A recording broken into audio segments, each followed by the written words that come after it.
I was in a bad environment growing up. I could have gotten into drugs. I watched friends get into drugs, and fitness is what saved me from that. Got the gallbladder removed, had a full recovery, and I started to fall in love with fitness because I was trying to gain weight again. So I was taking creatine, just eating a bunch, and I was like, man, I really like working out. So I was like, man, I love a passion for building my body because I saw what it was doing for my character. You want to talk a little bit about that, of like who you serve and why that offer works within your model? One of the things that I like, and it's kind of a controversial thing because some people say not to do it, is like I build my niche and my avatar off of who I am. Michael Sheedy, a high-performance fitness and business coach, helping entrepreneurs get lean, level up, and lead like pros. With over 1,000 transformations under his belt, he's all about results, mindset, and elite performance. If you try to attract everybody, you're going to attract no one. I picked a side, I'm congruent with my message, so when they're already coming into me, they kind of match the type of person I would want to help. I'm asking them questions, digging a little bit deeper, really trying to understand what emotions are attached to the problems that they have, how much depth that has, and then from there, like, why do you want to accomplish that goal? To me, that's more important. They commit to you. They commit to a program. What's that first, call it 10 days, 30 days?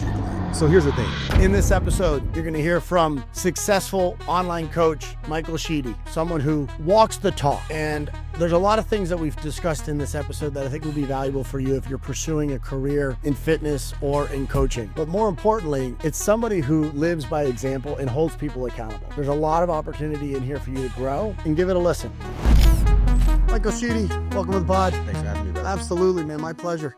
So we're here in Vegas, your hometown. Yes, sir. Right? You have been, you were on the stage at Super Coach. Yeah. Had the opportunity to bring you in, have you, be one of the big keynotes of the event, share your experience from, I wouldn't say rags to riches, but this story of really like, who are you to like massive success and being very proud about like your growth. Yeah. I thought it was amazing. I thought, your story's really, really cool, but I want to share that a little bit with the coaches that listen to this, because I think a lot of times they see just the Instagram. They see, they see the fact that, man, that's a nice watch. You got some nice veins. We're at the park. You still got the abs? Yeah, they're there. Let's see. Let's check. They're there. We're doing ab checks all day. We've had too many. We've had people in here. Everyone's like, oh, we're gonna look a certain way. Yeah. Everyone's like, off season. Listen, I don't give a shit if you're hairy or whatever. We're doing ab checks for me. Sure. I just smashed lunch, so we're good. Yeah. This guy takes me to all you could eat sushi. I was like, I want a quick snack. All you could eat sushi. 9 plates deep. Yeah, bad idea. Yeah, bad idea. But I think what's really cool is to see your growth so quickly, because you didn't make excuses. No. Like, to be honest with you, like one of the things I found out about you really quickly is like, if there's an opportunity, you're there. Yep. If there's a way to get better, you're there. Yep. If there's someone that's like, it can't get done, you're going to figure it out. Yep. And then this idea of like, you know what, like just do the boring shit that's hard until you get to where you want to be, because it's not worth complaining. Yeah.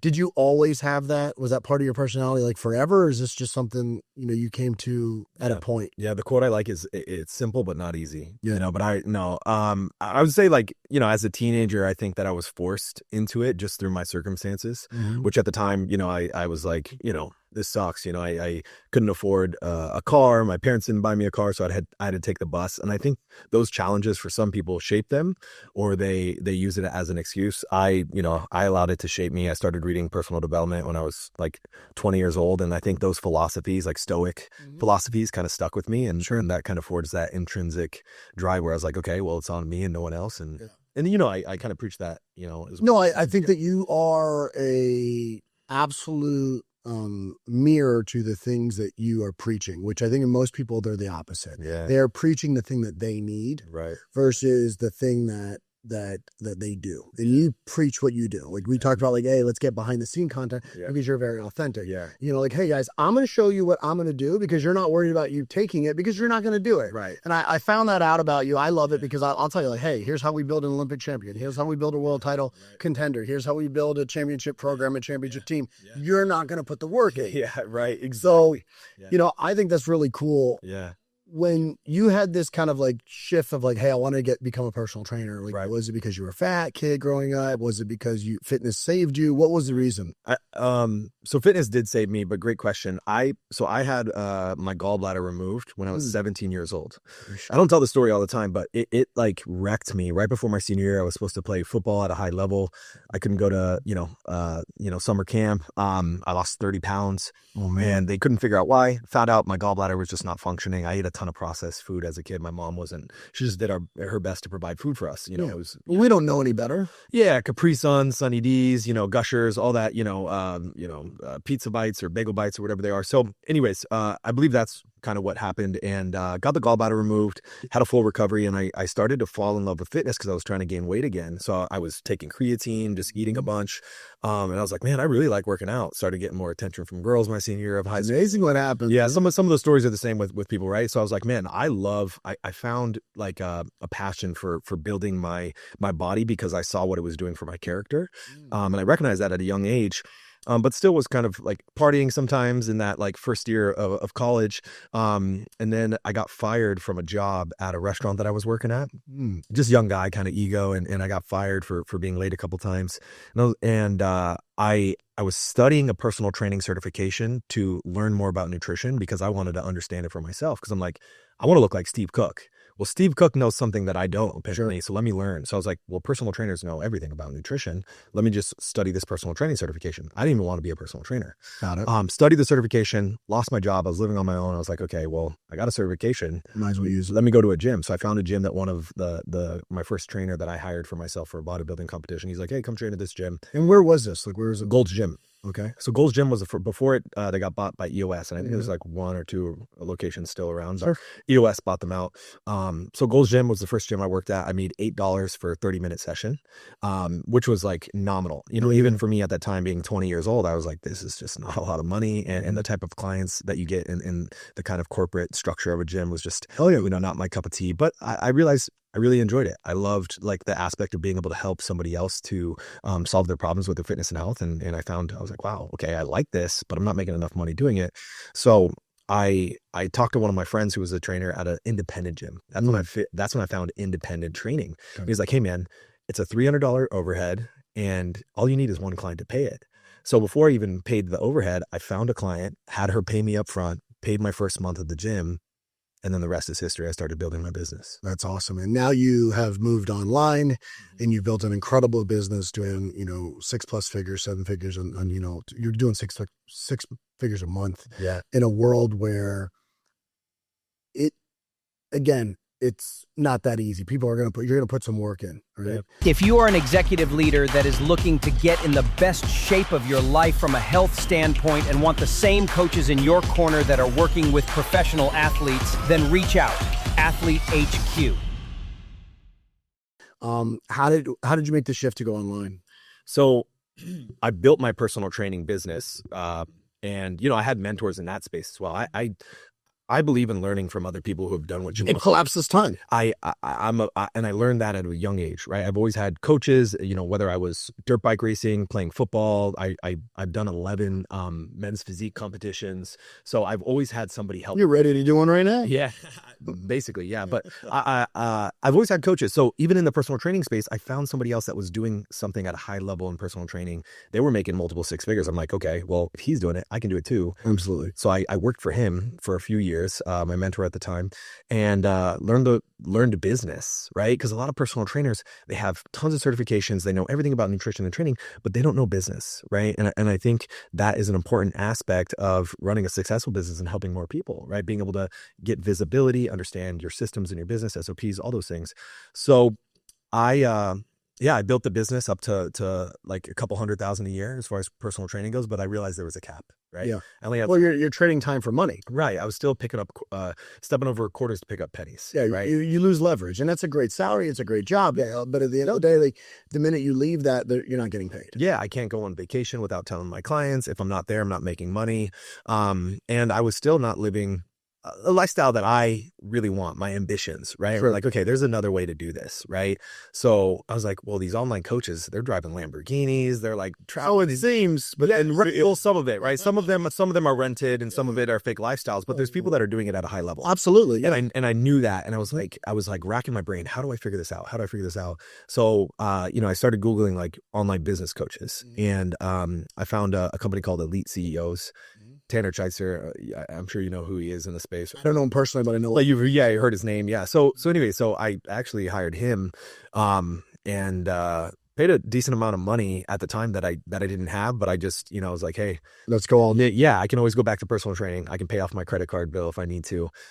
Did that December of 2022, and in January, my first month online, I basically doubled what I was making in the gym. And I was like, wow, this is an industry. And not only that, now I can work with people all over the world. You move your market from having a geographical restriction because of proximity to global markets. Yeah. And a local market to a global market changes everything. It's massive, right? The type of audience that you can attract, the type of clients you can work with that maybe don't want to be in a gym 3 days a week. And I realized as an online coach, I get better results with my clients because the main focus is on nutrition. And I will say this, someone who has, I like working in person. I've had many different brick and mortars. Yeah, same. I love personal training too. Yeah. But there's certain parts of coaching that is better in person and certain parts of coaching that's better online. And in my experience, most people don't have the intensity in the weight room to actually get the result that they're looking for. So working with them in person is significantly better. I see that. But when it comes to constant communication and like leveraging better relationships through food or emotion, diet and nutritional coaching is better done remotely online. Yeah, I agree with that. And we could see that people go, well, I'm going to show up on Tuesday, so I could kind of do whatever I want until then. I don't care that I get that. That's exactly right. But if I have a hybrid model, and I have a model where, they're doing both, or I have a model where I start first in the relationship remotely or online, now all of a sudden, as a coach, I'm with them all the time. Yep. And that constant ability to know that, like, hey, I'm here at the nutritional level is significantly more valuable than it is just being in a personal training session Monday, Wednesday, and Friday. Yeah. And I'm not disregarding the positive parts of in-person training. Not at all. Being an Olympic level, coach and trainer, right? Like yourself, like you have to train these athletes. That's a different group. Again, the general population part. But GP, general population, guys, entrepreneurs, people that I help, like they're busy, dude. They don't have time to set their schedule up sometimes. No. And they're going to want the convenience factor. And the convenience of them doing it on their own time within their limitations is much better for them. Yeah. It's actually a better coaching model for them. Yeah, it's massive. And that's what I found. So, and I really fell into my niche, but it was about a year into online coaching where I was completely able to quit in-person training. Good for you. Because and again, it was a jump, right? It's there's a book called The Alchemist. Incredible book. And I read it when I quit my because I was working 2 jobs as a personal trainer. I was working at a restaurant and personal training. When I stepped out of the restaurant, that was a risk, right? Because even a personal trainer, it's not salary, it's not guaranteed. And I realized, like, every time I've done that, there's been a jump, right? And the minute it's like burn the boats. Burn the boats. Yeah, when you're all in, you burn the boats. It's like, hey guys, we're not leaving here unless we're dead or alive. Yeah. Burn the boats. If someone comes on our land, I'm going to go ahead and take them. And that's been your mentality. My whole life, it was forced on me, but I'm grateful for it, right? But that sometimes pressure makes diamonds, right? Yeah, and I'm grateful for that. And I think challenges are important, and if you don't challenge yourself, life's going to challenge you, and you can either play victim to it or do something about it. So that's always been my mentality. So when I made that jump from going, hey, I'm quitting personal training, doing this full time, my income doubled, right? I don't think you quit personal training. I think what you did is you quit a bad model that didn't serve your greater version.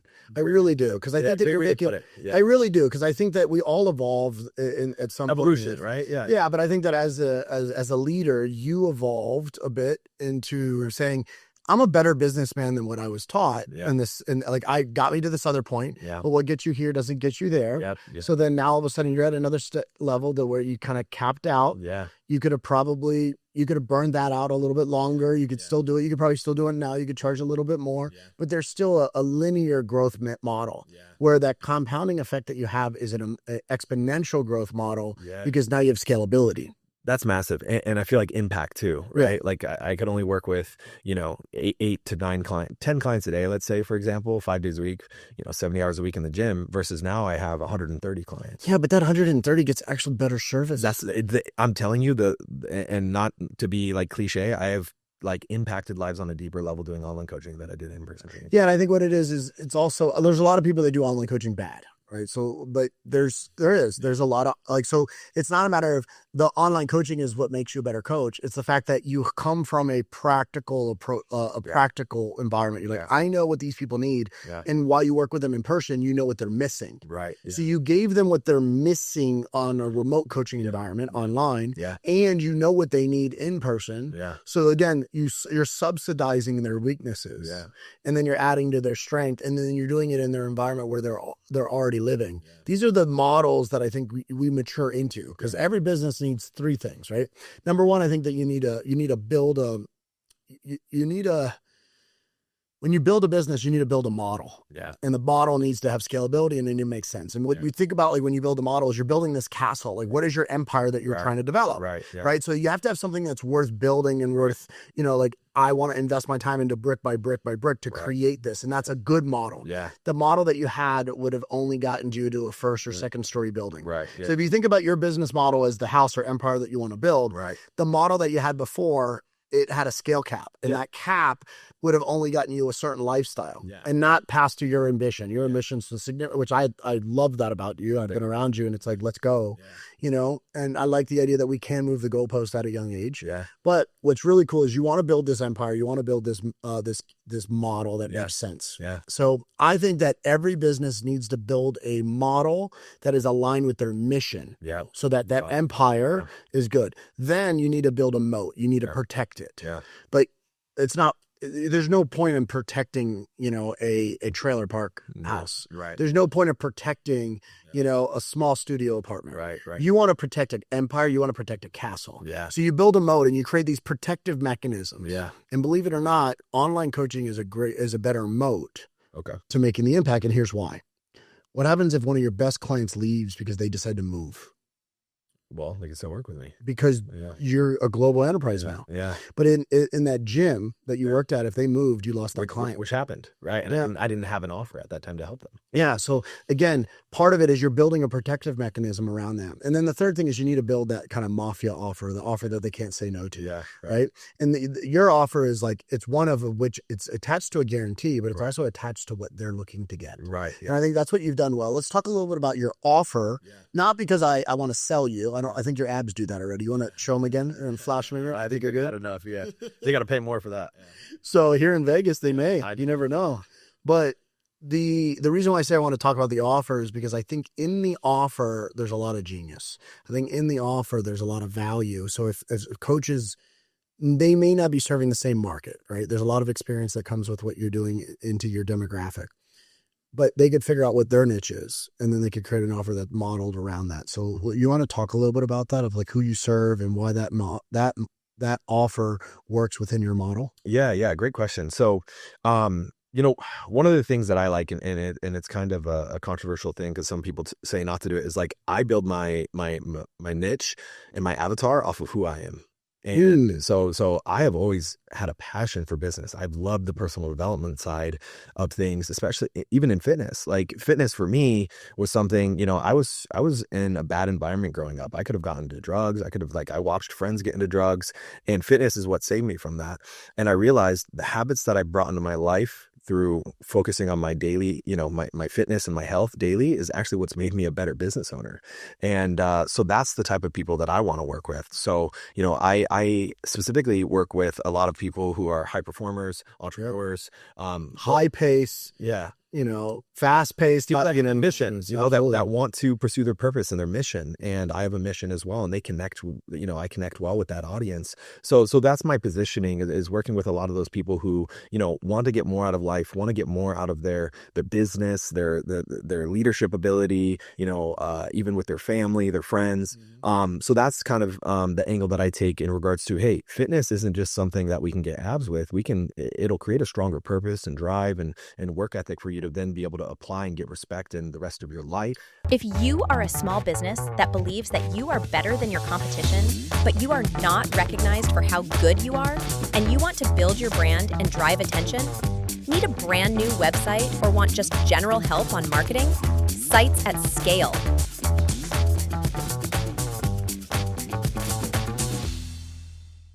Well, there's a thing about like you're creating the foundation for how they show up, their presence, their energy, their leadership. Sometimes as a leader, it's really difficult to walk the talk if you haven't put the time in. And you need, a leader may need support in a certain area where they're potentially weak. And in their fitness, it will affect the energy in which you show up for a meeting. In your fitness, it will show the energy in which you play with your kids. Or in your fitness, it will show up your attitude on how you show up in other environments socially.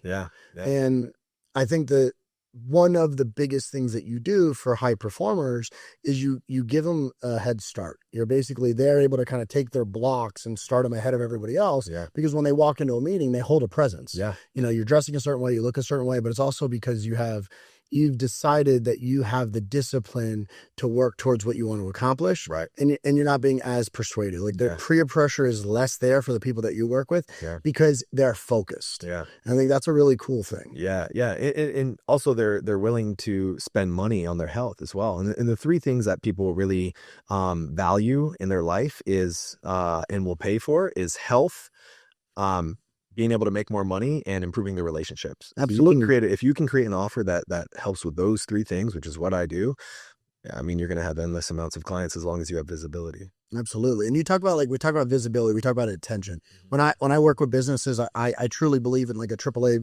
framework. So a AAA business is one that has attention. That's basically fixing the traffic problem, that awareness side of things.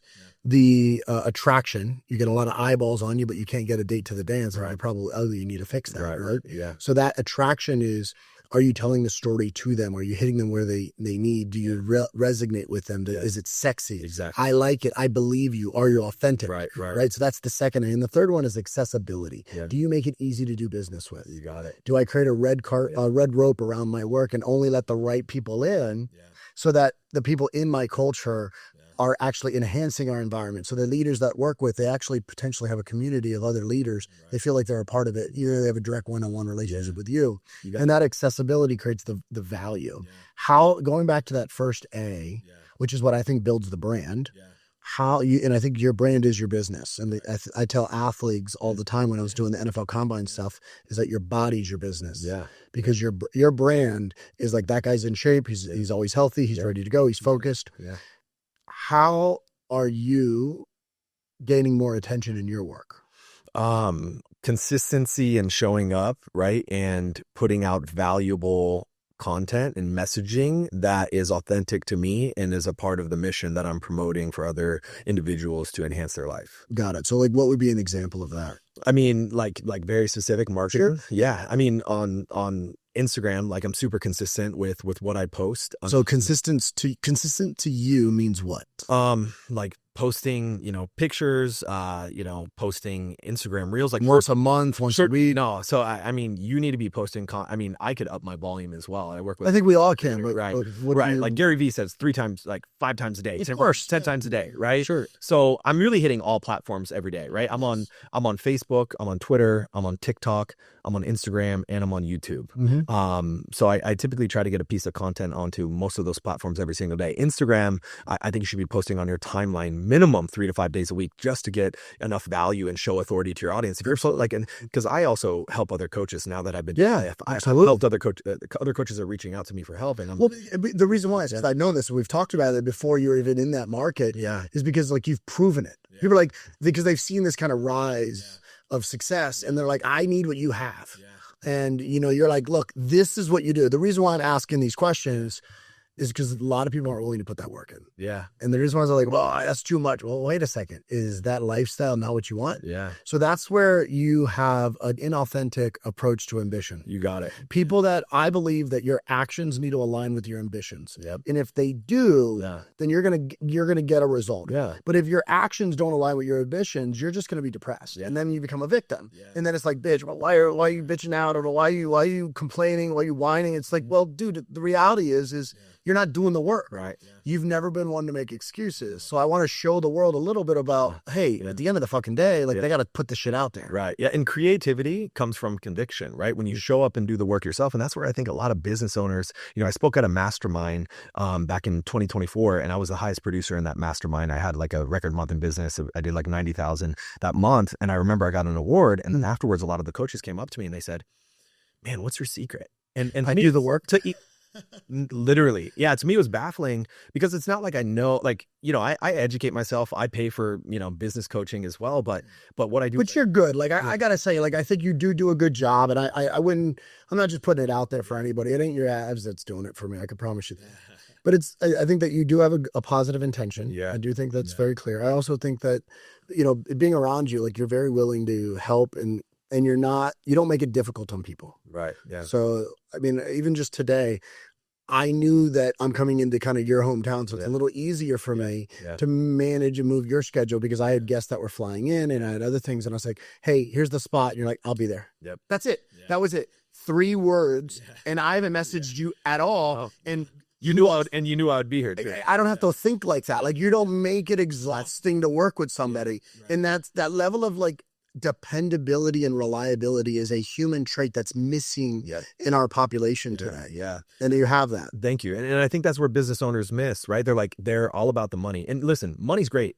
Money is a scoreboard, but it's not everything, right? Like, our North Star should be able to create a business that we find fulfillment in. And a big part of that is the relationships that we create. Absolutely. And I would say a big part of my business is relationships. Like, the amount of referrals I get is incredible. Like, it's a big part of what I do, but then I also show up to back up the work through my social media channels with conviction because I'm actually doing what I say I'm going to do. And I open up creativity. A lot of people are stifled by having mental blocks on creativity. And it's not because they're not studying marketing and they just read Alex Hormozi's $100 million offer and doing the things. They have their mind so cluttered because they're procrastinating on work that they know they need to get done. And that's why their attention units are skewed and they're not able to create conviction-based content because they feel like an imposter. If you want to bring your professional-grade studio on the road to record high-quality content, Go Box Studio. Yeah, and I think that's one of, my good friend Ryan McGinn, one of the things that he's so good at is just like, stop being a fucking idiot. Just put shit out there. Yeah. And it's like, no, you're overcomplicating it. Like, get it out there. He goes, we could make it to where there's something that you do that's cool because you're actually doing the work. Yeah. And I look at it in the sense of the body of work. Right. So I look at it in the same thing of like an artist, a poet, a rapper. Yeah. The body of work will prove that they're good or not. Yeah. That if they're a one-hit wonder, then it's like they have to be polished before they put things out. So why are you hesitant to put things out? It's probably because you are a one-hit wonder. Yeah. You don't have results behind results behind results. Yeah. You don't have a huge referral base because you don't have a lot of results. Yeah. But if you have a body of work that just proves it time and time again, then all of a sudden the body of work will build the reputation. Yeah. And it's not just marketing, it's how you show up as well. Exactly. It's the difference between like arrogance and narcissism, and a word that I made up is evidence-informed grandiosity. I have no idea what that fucking means. Help me. So the grandiosity, right, or being grandiose is being big, larger than life, right? And that's how you show up. That's like social proof, right? Like, look at this, look at my client, look what I've done, look what I've done in business. And a lot of people are afraid to, talk about themselves because they think they're cocky. They think they'll be cocky.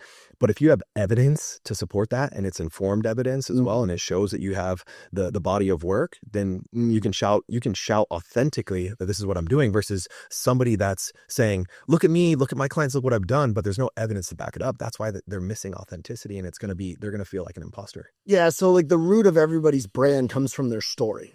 And if their story is not in alignment with their actions or with their audience, that connection, right? Alignment is connection between your actions, which is authenticity, and with their audience, and it's not aligned, then it's incongruency.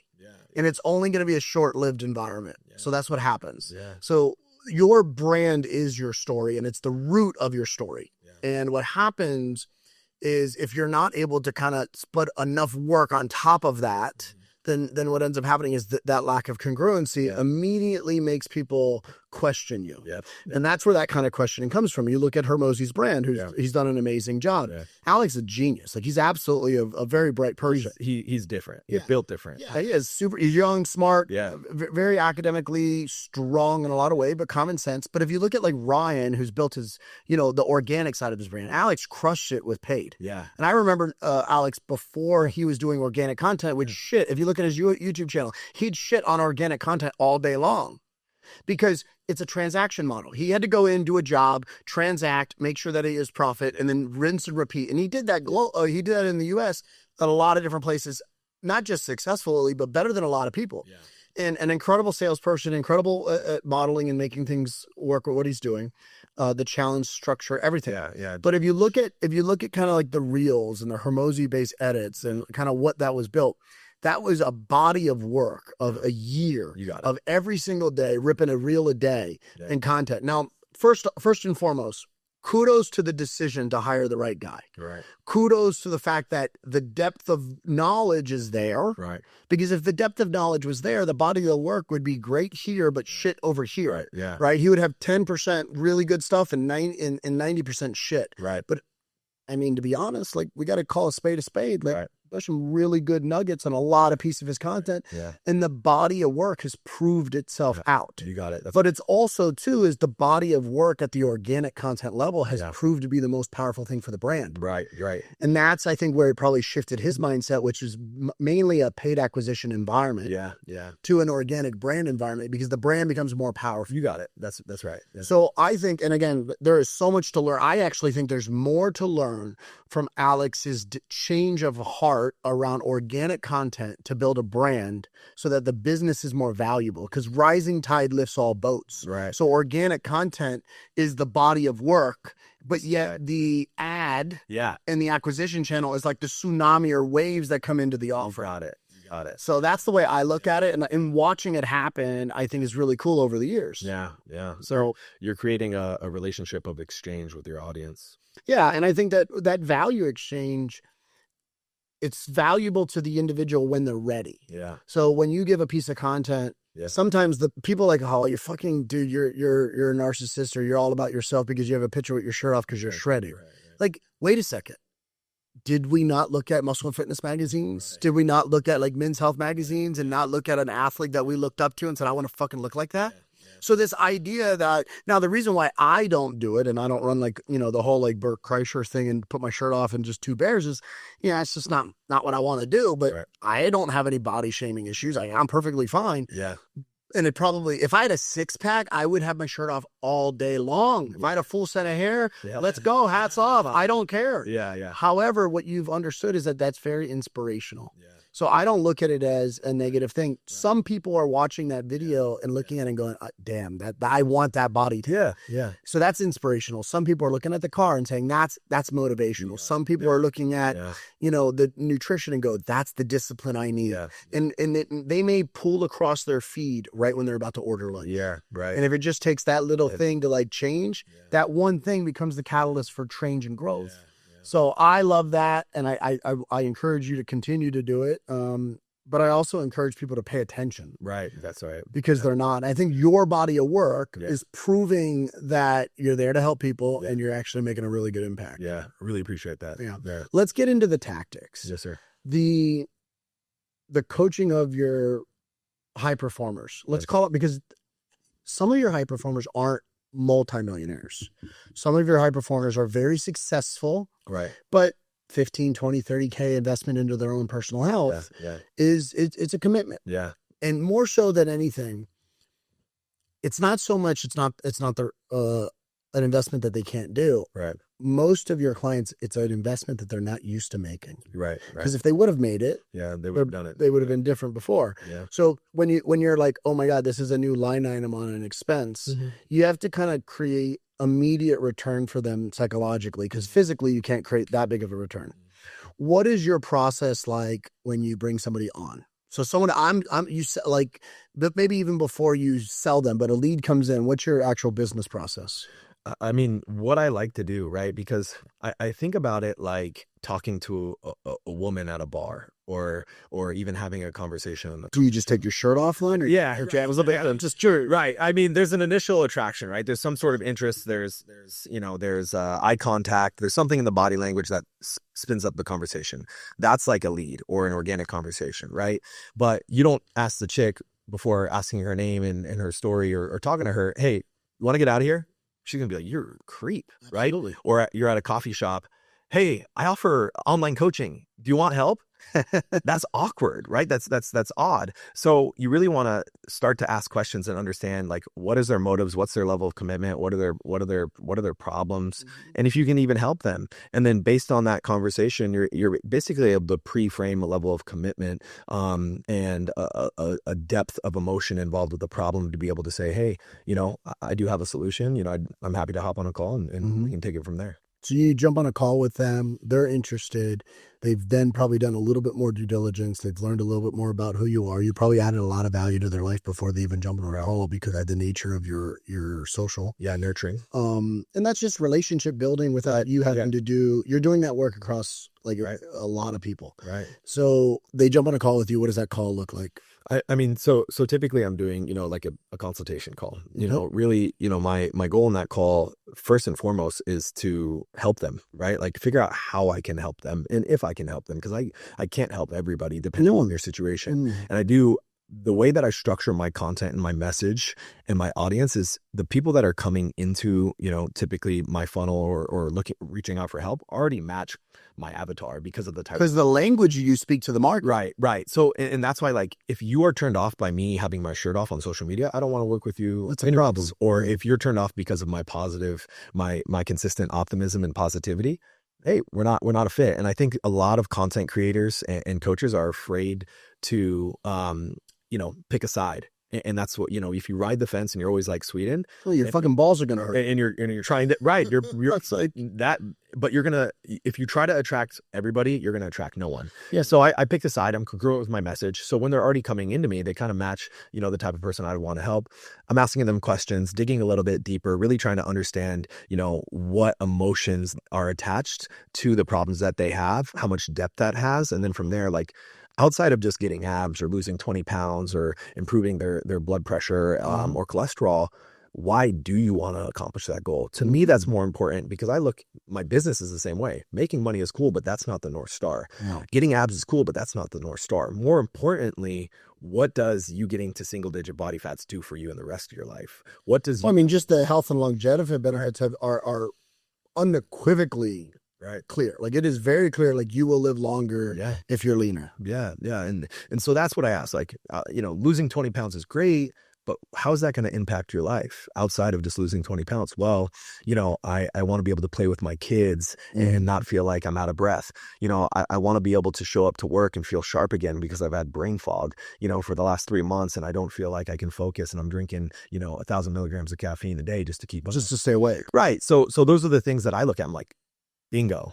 And your life will improve by changing your habits. Now you've taken something that seems hard and insurmountable, like, man, I got to change my eating habits. I got to stop eating, McDonald's for lunch and stop drinking alcohol 3 times a week too. I have a deeper purpose now that will give me the push I need to start doing what a lot of people consider hard.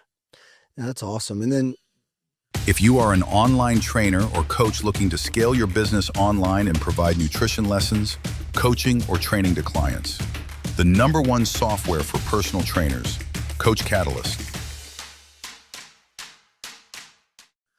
They commit to you. They commit to a program. What's that first, call it 10 days, 30 days look like? Yeah. So here's the thing. And you're right. I'm not a detox guy. I'm not having clients, do a juice cleanse. And that model works, right? Because you're getting people to lose 10 pounds in 7 days. That's a quick win. And that's an easy way to get somebody psychologically bought in. However, it doesn't match my message or what I preach, which is sustainability long-term. Okay. I want to help you change your life in 90 days or 6 months. But outside of that, what's the next 10 years look like, right? Are you going to be able to keep these habits up?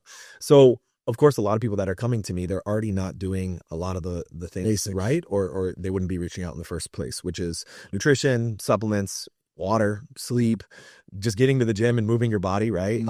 So typically just in the first week of 3-4 days of my clients working with me, they're seeing a change in their mental state. They're seeing a change in their sleep patterns. They're seeing a change in their positivity and how they show up. They're becoming less irritable. Their stress resilience goes up. So these things are the less tangible metrics, but they can feel internally. They're like, I had a client work with me for 1 week and she's like, I haven't been able to lose weight in 3 years and I'm down 3 pounds the first week and I'm eating more than I ever have. It's the stress issue. It's the fact that the cortisol, inflammation in the body. Absolutely. So yeah, those are the things, I implement right away. And then I also have a community, right? Like I have a community. I think community is an underrated aspect of online coaching because when I ran my in-person business, I had a strong community.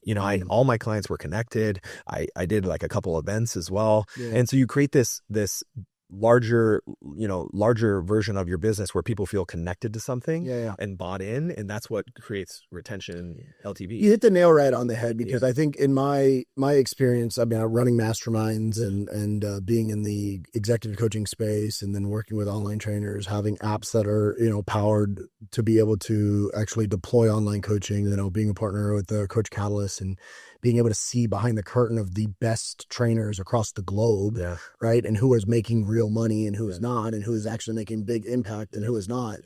There's, when it comes to a coaching program or let's call it a mastermind, or let's call it an environment where you're trying to make people win. Because I truly believe environment always wins. Yeah. And that you have to have, the skill, will, and the environment to be successful so that it all aligns. So let's just say that. There's 3 C's that you need, in my opinion, to kind of create a really good environment so that anybody that comes in there is going to win. And the first one is you need curriculum. You need to have a specialty, an education of, I know when you come in, we're going to create a universal language. We're going to talk about our habits. We're going to talk about our behaviors. We're going to talk about nutrition this way. We're going to talk about food this way, whatever it is. We have curriculum. So for in the business world, for the coaches, I run what's called a 5-system coaching structure, and I break down the 5 systems. We have what's called the ACE for accountability, community and enhanced opportunities. This is our frameworks, but we have a curriculum. So everyone has a base level of knowledge so that we could at least have a higher level conversation. Right. So the first one is curriculum. The second one is coaching. Yeah. And it's, as I'm working with you, I got to meet you with where you are. Everyone's going to kind of level up a little bit so that we're on the same language, but then I got to meet you with where you are. And some people are on different journeys. Yeah. And I have people that are doing, 6 figures a year and they're kind of just getting started. I have people that are doing 6 figures a month, and I have people that are doing 6-figure weeks. And it's kind of crazy to see what's possible when you're running that, I run a consulting client. I have a consultant client that I do a lot of their work and fulfillment for, and they're doing like 1.25 a day. That's amazing. It's dumb, and it's like, man, I've never been a part of a company like that. What does that look like? How do I actually, bump the needle in that environment? How do I have to be careful not do too much in that environment? Because they already have a whole bunch of people there. Right. So I got to be so careful, but I've never done 1.2 million a day. Right. Yeah. And that's a scary place to be, but to be able to say, hey, like, what's your goal? Like double, like, wait a second. The goal for this company is to probably do like 1.3, 1.4 a day. Yeah. And that's crazy. Yeah. But that would be amazing for their bottom line. Right. So there's a curriculum structure, baseline education to rise the tide. Yeah. Then there's a coaching, meet people with where they are. Right. Well, you're in a certain spot. This is what you need to do. Mitigate your risk, create opportunities, create a great offer, do the boring things consistently over time, and it happens. Right. And then the third C is what you just hit, community. Love that. Because community is what ties it all together. There's a saying that says people come for the coaching, they stay for the community. Yeah. And it's so true. Yeah, man. They want the secret sauce, which is the curriculum. Yeah. But in reality, I could give that away for free, but you're not going to do it anyways. Right. Yep. So you need coaching to kind of close the gap. Yep. And then you need community to keep people accountable. Yep. And I think that you're doing that in an environment of high performers that are actually making a huge impact in the world. And that's the impact that you're making as well. Right. Yeah. Yeah. There's a lot of resonation there for sure. That's cool. Yeah. I'd like to ask you that the impact that you're doing, it means a lot to you. Yeah. I think that it's very fulfilling. Why is it so important for you to actually make an impact in so many other people's lives? I think that's what we are all here to do. I don't see a higher purpose than helping other people by helping ourselves first. That's awesome. How much has your mom impacted you in your own life and in your own journey? Because I see the inspiration. I get to witness and watch it. And that one kind of like, that hit my heartstrings. So I was kind of glad to like in a reasonable timeline, seeing that pop up on my timeline and my feed, I was like, God, that's cool. I'm glad I'm going to be able to talk to him tomorrow in a couple of days. I appreciate that. I'm curious to know what impact has she made for you? Yeah. My mom has been really special to me. She grew up very poor, so, growing up, we didn't have a lot either, but I didn't ever fault her for that, especially as I became an adult. She only had the tools she had. But one thing that my mom is extremely altruistic. She is the nicest person that I have ever met in my life. And I'm not just saying that because amazing. And 100 out of 100 times I would pick her to be my mom. That's amazing. And for that reason, I give back to her as much as I can in any area and every area that I can. And that's one of my bigger purposes as well. I can see that she's super proud of you. Yeah. You just see the work that you're doing is inspirational to many others because of the impact, but also very, I would imagine, very inspiring to her. Yeah. Yeah. And she's an amazing woman. And I think a lot of my natural altruism, like I consider myself altruistic, and I do care about other people. Sometimes when I was younger with naivety. Yeah. Naivety would really... Yeah. It actually wakes you up. It makes you mature really quickly when you get hit with it. Sometimes the best lessons we can learn is stuff we experience, not stuff we're taught, right? Absolutely. So that happened, but truly that's where it comes from. And she reached out to me when she was like 57, 58, and she wasn't in the best shape. She was eating poorly. She never focused on her health. She wasn't really health focused. She just was surviving. But she got in a place and she saw what I was doing as a personal trainer about 7 years ago, and she goes, "Hey, Michael, I want to do it too." Wow. Oh my God, my mom's the hardest client I'd ever have to work with. So that's amazing. Yeah, you're able to do that. You can't convince your parents to do the work. Right. You can't. It has to be their decision. So those are the greatest coaching lessons. Is if you could coach somebody close to you. Yeah, and that's what. Good for you. It's tough, And so she reached out, and I told her, I said, "Hey, I want to take you seriously, but I first have to see some action put in first." I was like, "Go, Mom." I was like, for 7 days straight, I need you to take a 20-minute walk outside. After those 7 days, give me a call. I mean, we talk every day, but give me a coaching call. It's a little different bucket. Yeah, give me a call and I will create you a program. She goes, "Michael, it's been 7 days. I've walked every day." I said, "Cool. You proved to me that you're going to take this serious before I invest time and energy in it." Little role reversal there. Yeah. So she respects me, right? Because of my body of work, right, and who I am. So, and that's what it takes as a parent. Sometimes parents kind of have that ego where they're like, "Oh, my kid can't help me. I'm the parent," type thing. But she's not that way. So regardless, I did her measurements, checked her body fat, did all that, broke down a diet for her, broke down training. Within the next year, she quit smoking. She got blood work done. She got on hormonal replacement.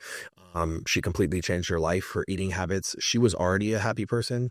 It maximized that 10. Congratulations, man. That's unbelievable. And improved her lifespan. So now, my mom's going to watch this and be like, "Why can't you be a better son? Get your shit together, Justin. This is bullshit." So, and the best, she's going to be like, "Justin Michael." That's my middle name. She's going to be like, "Justin Michael, get your shit together. That's bullshit. Why did you do that?" My mom doesn't even curse. Yeah. But that's in my head. When she says it that way, that's what I hear. Yeah. I hear my mom cursing because she doesn't even, my mom's drank like this much peach schnapps her life, never had alcohol, never does a bad thing. Yeah. But she will like call me out. Yeah. So yeah, I could see like, thanks, I ain't getting son of the year thanks to Michael over here. Yeah, but that's it. I won't bore you with the rest of the story. But no, it's not boring at all. I think it's amazing. I mean, for her to stop smoking and to really kind of join you in that journey for herself, I mean, that's an inspiration, man. Yeah. I'm proud of you for that. I'm sure she's proud of you for it. And I think you should be very proud of yourself for doing that, and her as well. Thank you. Yeah, it's huge. It's awesome, man. I'm super excited, man. I think what you have done with your kind of tenacity and perseverance through whatever your circumstances were growing up is not what defines you. Right. You truly are an inspiration to many other coaches. I also think that there's a difference because I know a lot of people that were in the same room as you at the same time and are not in the same place as you. And they bitch. Yeah. They whine, they complain. "Oh, it's not happening. What are you doing?" But he did this. Yeah. Like that victim mentality is not something that you embody at all. Not at all. And because of that, I think you tend to actually move past people quite quickly. Yeah. So write your own path, man. Keep doing your thing. It's absolutely been a pleasure and an honor. Likewise. It's going to be a lot of fun to see what you do, man. Yeah. Thank Keep you. it up, man. Really appreciate it, bro. Absolutely. Thank you for everything. This should be fun. Yeah.